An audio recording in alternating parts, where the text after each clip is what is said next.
கலக்கி உலகை எழுப்பும் ஞாயிறு அங்கே குடியிருப்பான். அவன் ஆனை முகத்தனின் அடியவர் மனத்தில் ஒளியாய் வந்து கொலுவிருப்பான்.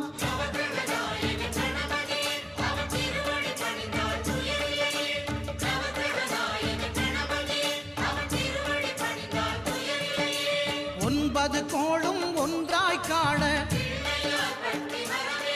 அங்கு கற்பகம் என்னும் கடவுளின் மெய்யில்